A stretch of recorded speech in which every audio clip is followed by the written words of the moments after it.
update. Fiancé 35 male compared my 28 female antidepressants to cocaine and wants me off them.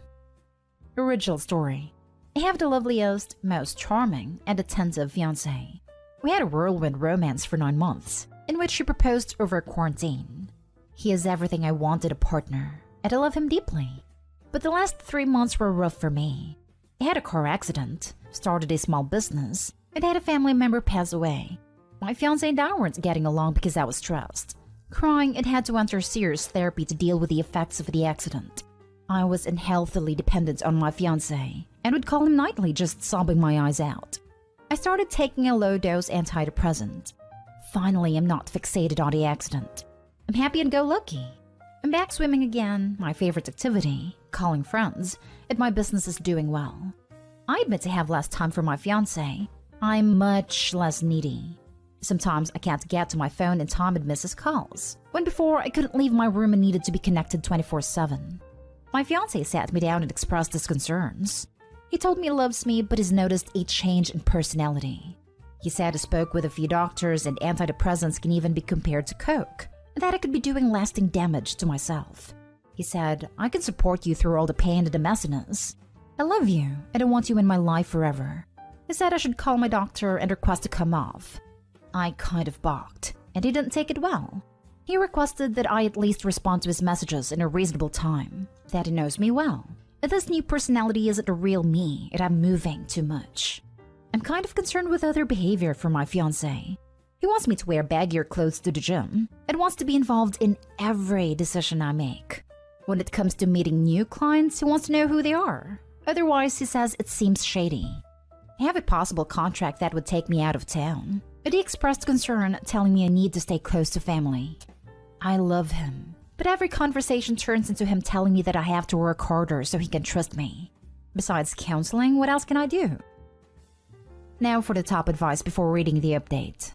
Do not come off medication. Do not give him access to your medication because he will tamper with it. I'm not joking. He is lying about speaking to a few psychiatrists and antidepressants being like coke.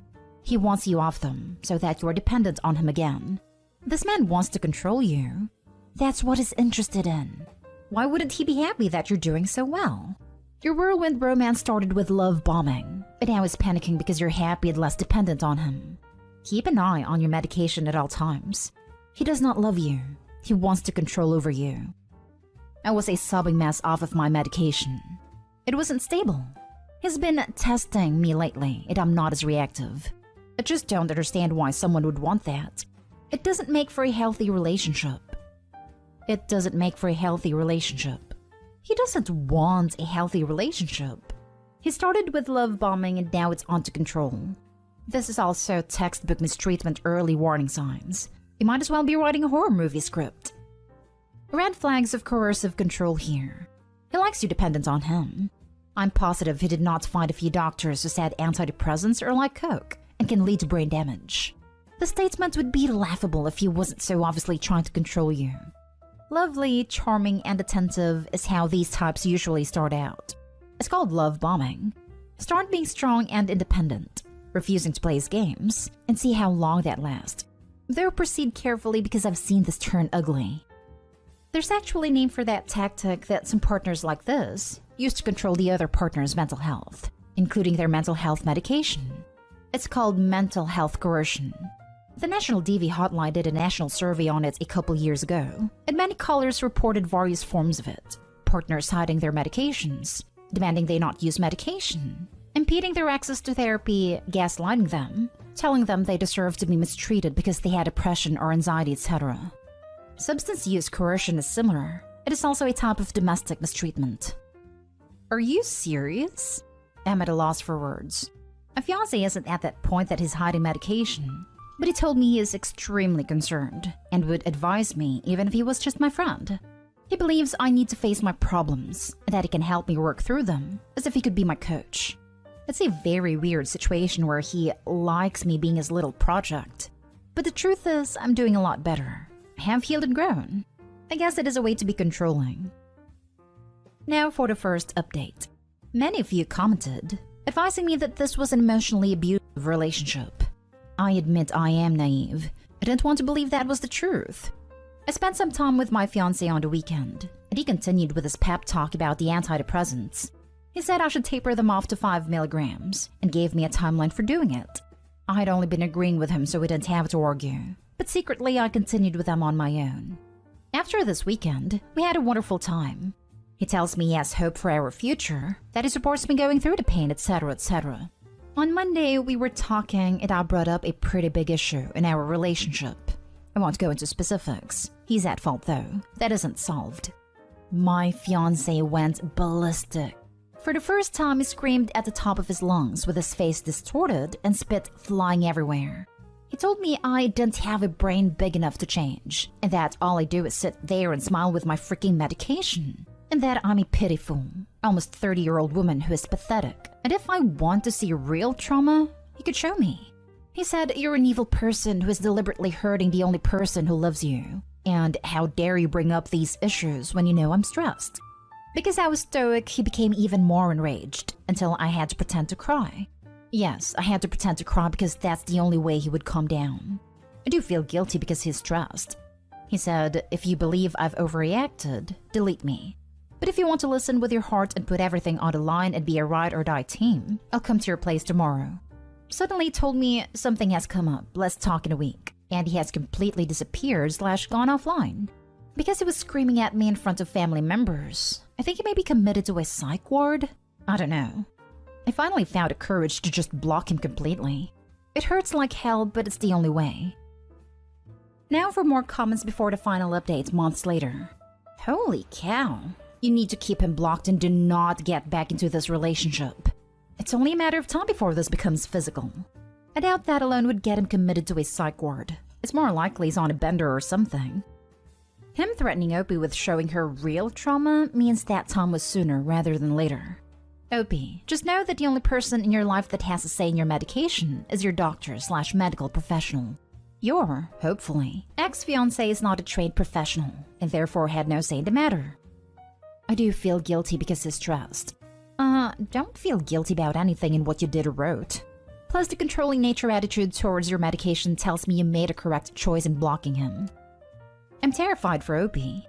If this situation escalates any further, she is going to end up hospitalized or worse. Please stay safe and keep this psychopath out of your life, Opie. I am beyond brainwashed. He calls me every day for 40 minutes to 1 hour to tell me everything what's wrong with me and needs to be changed. Over time, I've started to believe it. I've lost myself. I have to tell you, it is very unusual to conclude that because someone shouted, they have been committed to a psych ward. That is just a really dramatic notion. Why didn't the family members present intervene when he was screaming and spitting on you? It is not because of the screaming. It's because of his unusual / manic behavior that's become increasingly worse the 4 weeks. He is hearing and seeing things that aren't happening. He was telling me I was evil and that I had to wake up. There are many other things I didn't include in this. Sounds like bipolar psychosis, which is no joke. How absolutely ironic that he'd be screaming about you being evil, and stupid for treating depression while he's having a breakdown. You deserve to be in a healthy relationship with someone empathetic. Is not it? Let me tell you, it is absolute hell. Now for the second update months later. I wanted to take the time to thank all of the lovely commenters. It was hard to hear and understand at the time, but you really helped me see how messed up that situation was. Thank you for all the resources, which I had to read over and over in order to try to understand. My ex-fiancé and I are no longer together, and we have zero contact. We had a terrible breakup, in which he threatened to traumatize me. I spiraled into a pretty bad depression, and continued with serious therapy. I took a 2-month trip abroad and entered a healing retreat that was out of cell service. I basically spent 7 weeks crying, vomiting, and healing in the jungle. The good news is that my anxiety has lessened, to the point that I no longer take any kind of medication. I lost 20 pounds. I bought a new apartment, started a new job, and, slowly, started dating someone new. I made a lot of new friends, and I'm actually allowed to see them now. My new guy is about 100 times better, and has never tried to control me in any way. I have bumped into my ex-fiancé 4 times, and honestly, I kind of recoil at the sight of him. I have no idea how he was able to control my life so much at one point. That was a really dark place. It will take me a long, long time before I love anyone again, but that's okay. I'm giving myself a lot of time and space. Things aren't perfect and I'm still processing, but things turned out much better than I hoped for. So thanks again. Sometimes the best medication is removing toxic people from your life. I'm so glad you got out of that situation. Remember that your mental and physical health are always priority number one, and I hope you have a good recovery in life. Thank goodness. I remember how scared I was reading your original post. Happy you've pulled yourself out of this. Thank you for the kind words. The thread validated me so much, and I am in a much better place. Now for the last story. Update. Boyfriend 28 wants me, 26 female, to turn down huge promotion. Original story. My boyfriend and I have been together about 18 months and moved in a month ago. Everything in our relationship is great, and we have discussed getting engaged in about 2 years. We both want to wait that long. I haven't been thrilled at my company lately, but I just got a promotion offered to be unexpectedly. It would be about a 35% raise and better job title, but it would involve regular traveling, at least a few days a week. This would be great for my career, but my boyfriend does not want me to take it. He says he's done a long-distance relationship before, and it sucked, and he has no interest in doing that again. This would be long distance, but about half the time I would be gone. He didn't go as far as to say he'd break up with me, but he said something to the effect of, "I love you, but I wouldn't stay in a situation that made me less happy." I am pretty stunned. I don't really know how to react to all this. He's never been anything but supportive of me in the past, and we've never even had a fight. He wants me to look for jobs elsewhere that don't require traveling. It would be hard to get one that would pay this much with a job title being offered at my age. I'm not sure how I feel about all this. The promotion would bring me from a little over 80,000 to 105,000. He makes 110,000. He thinks I could get similar/same pay at a different company without constant travel. He also thinks it'd be unfair to put all the pet care on him. Now for the top advice before reading the update. I am pretty stunned and don't really know how to react to all this. He's never been anything but supportive of me in the past, and we've never even had a fight. He shared a boundary. He communicated it in a very healthy way. The positive here is your partner has made his expectations clear and classified his needs. What you decide to do now is your decision. The appropriate response is to respect his boundary by not pleading or guilt-tripping him into being okay with you taking the promotion. I'm glad to see all the top comments are just dump his butt.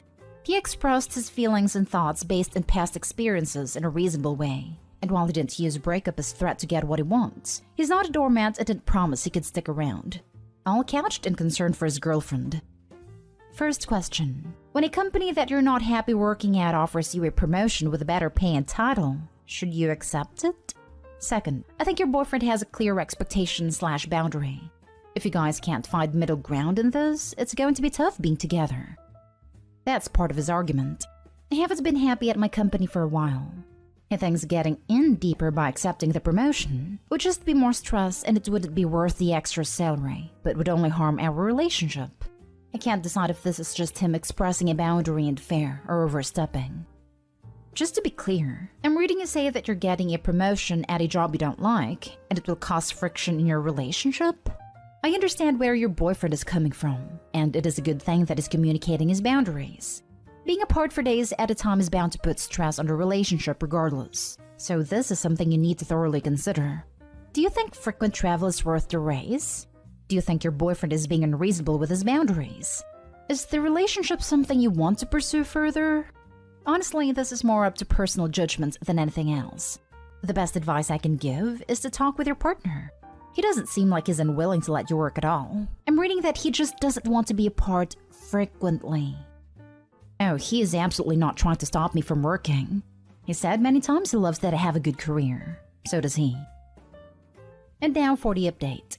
Long story short, I declined a promotion. I wanted to work after my conversations with my boyfriend, and I had a talk with my current boss. I asked more about the role and why it was available. Basically, the last 2 people have quit due to the stress. And honestly, the more I learned about it, the less interested in it I was. They gave me until yesterday to decide. But after going home to my boyfriend to the house we just moved into together and hanging with my pets, I just realized things are going so good for my personal life right now. And adding a super stressful job that would harm the best relationship I ever had would be a mistake. Also, it really wouldn't be fair to put all the pet care on him. When I got the dog as my own and we agreed to get the cat together. Then my mom said that when my dad had a job like that, they almost broke up before they were married. I've always looked at their relationship like the gold standard, so to hear that was shocking. I also asked my friend with a similar work schedule, and she said she's looking for new jobs because despite making good money, she can never actually enjoy it since she's always on the road. She and her boyfriend at the time she started that job broke up, and she said the job had a lot to do with that. I don't want that for me. I know a lot of people say I shouldn't make decisions around a boyfriend, but I truly believe that he will be my husband and father of my kids one day, so I'm happy to have made this decision. I am starting to look for a new job, and I'm glad my boyfriend encouraged me to not get in deeper with my company, because I'm realizing that the only toxic relationship I have is with my employer, and the one I have with him is quite healthy. I appreciate the advice I received on my last post. The last 2 people have quit due to distress. Even without your boyfriend, this would be enough for me to not take the job. In general, I agree not making career decisions for a relationship that is still fairly young, but it sounds like this is probably would have been a nightmare anyway. If you're good at your job, there will likely be other opportunities for advancement. Yeah, my roommate's sister was offered a really good job. 6-figure salary plus other benefits. But once she joined, she heard that many prior to her left the job pretty early on. After a few days, the boss started making unwanted advances. Since it's an outsourcing company, HR complaints need to be made to a different country's branch. The complaint she made didn't go far, so she just left the job. There's apparently 0 retention for that position. Okay, this is a better reason than just boyfriend. If you were about your work-life balance, that is valid. I've quit jobs over that. It's definitely the biggest reason, but yes, the others matter as well. Sweetheart, you might not read this, but I always give this advice to most people. Don't live to work, work so you can live. Do not make your job your life. Work enough so you can support your life. Your job should be just that, something you have to do. A job, not your life. I disagree. Find something you love and do it well. That is how you find true balance. Living your career as a separate part of yourself when you spend so much of your day and week devoted to it is a recipe to never have balance. Most people don't love to work. If you do, congrats. But most people do what they can to not live a crappy life. Sacrificing money for happiness is a very hard choice, but usually the right choice.